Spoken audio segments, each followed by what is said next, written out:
చూస్తా ఉన్నాం. ఇదే విషయానికి సంబంధించి మరింత సమాచారాన్ని మా కరెస్పాండెంట్ జితేంద్ర అందిస్తారు. జితేంద్ర, పూర్తి డీటెయిల్స్ ఏంటి? ముఖ్యమంత్రి చూస్తా ఉన్నాం, అక్కడ ఈవో కావచ్చు, అక్కడ ఉన్నటువంటి అధికారుల పైన చాలా సీరియస్ అవుతా ఉన్నారు. ఇంత చాలా పెద్ద సంఘటన, ఏం చేస్తున్నారు, మీ బాధ్యత ఏంటి అంటూ కూడా ముఖ్యమంత్రి ఆగ్రహం వ్యక్తం చేస్తున్న దృశ్యాలు. పూర్తి డీటెయిల్స్ ఏంటి? పవన్, నిన్న జరిగినటువంటి ఘోర దుర్ఘటన నేపథ్యంలో కాసేపటి క్రితం రేణుగుంట విమానాశ్రయం చేరుకున్నటువంటి ముఖ్యమంత్రి నేరుగా ప్రమాదం జరిగినటువంటి బైరాపట్టెలో ఉన్నటువంటి పార్క్ వద్దకు చేరుకున్నారు. అక్కడ జరిగినటువంటి దుర్ఘటన పైన అధికారులను అడిగి వివరణలు కూడా తీసుకున్నారు. ముఖ్యమంత్రి స్వయంగా క్యూ లైన్ల వద్దకు వచ్చి ఈ ఘటన ఎలా జరిగిందని చెప్పి కూడా అక్కడ ఉన్నటువంటి టీటీడీఓ కావచ్చు, జిల్లా కలెక్టర్, అలా ఎస్పీని అడిగి కూడా వివరాలు సేకరించినటువంటి పరిస్థితుంది. ఈ నేపథ్యంలోనే అధికారులు భక్తుల్ని ఎలా వదిలింది, అక్కడ ఎంతసేపు వేచి ఉంచింది అనే దానిపై చెప్తున్న సమయంలోనే ఆ అధికారులపై చంద్రబాబు తీవ్ర ఆగ్రహం కూడా వ్యక్తం చేసినటువంటి పరిస్థితుంది.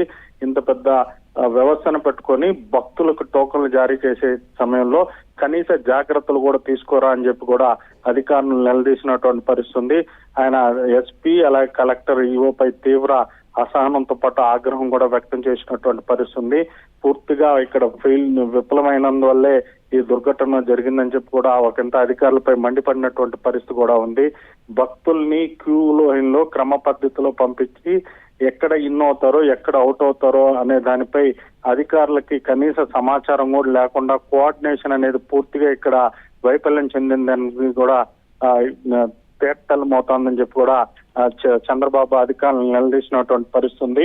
కోఆర్డినేషన్ అనేది కానీ ఉంటే ఇలాంటి దుర్ఘటన జరిగి ఉండేది కాదని చెప్పి కూడా చంద్రబాబు అధికారులపై మండిపడినటువంటి పరిస్థితుంది. ఓ మహిళ అస్వస్థకు గురైన సమయంలో క్యూ లైన్ గేట్ ఓపెన్ చేస్తే భక్తులంతా కూడా వెలుపలకు వస్తారా అని తెలియదా అని చెప్పి కూడా అధికారులను ప్రశ్నించినటువంటి పరిస్థితుంది. అక్కడ ఉన్నటువంటి సిబ్బంది ముందుగా కూడా భక్తులకి చెప్పాల్సిన అవసరం లేదా అని చెప్పి కూడా అక్కడ అధికారులపై ఆగ్రహం వ్యక్తం చేసినటువంటి పరిస్థితుంది.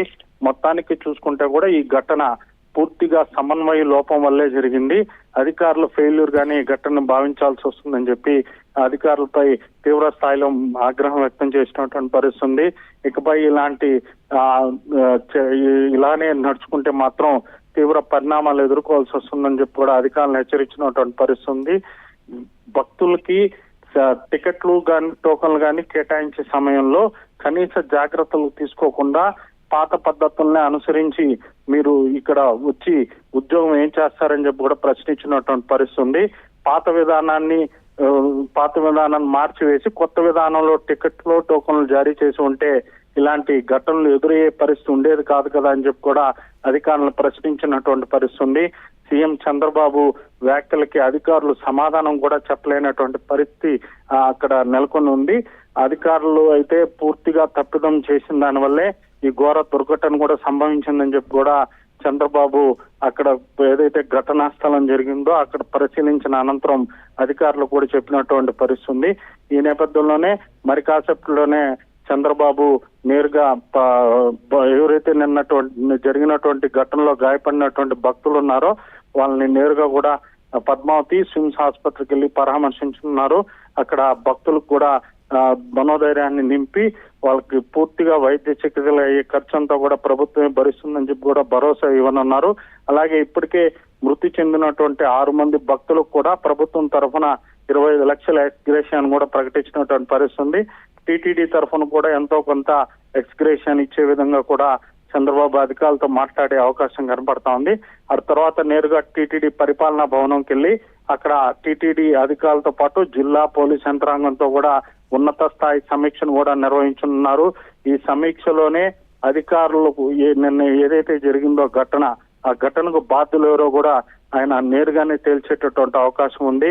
ఆ తర్వాత నిన్నటి ఘటనకు బాధ్యులైన వాళ్ళపై కఠిన చర్యలు కూడా తీసుకునేటటువంటి అవకాశం ఉంది. కొంతమంది ఉన్నత అధికారులను కూడా సస్పెండ్ చేస్తారని చెప్పి కూడా ఇప్పటికే సమాచారం అంతా ఉంది.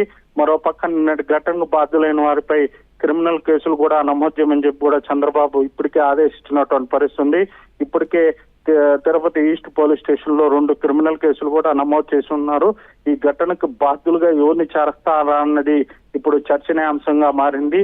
అక్కడ విధుల్లో ఉన్నటువంటి అధికారుల్ని ఈ ఘటనకు బాధ్యులు చేస్తూ ఎఫ్ఐఆర్ లో పేర్లు చేరుస్తారా, లేకపోతే ఓవరాల్ గా ఈ బాధ్యతలను పర్యవేక్షిస్తున్నటువంటి ఉన్నతాధికారులు టీటీడీ కావచ్చు,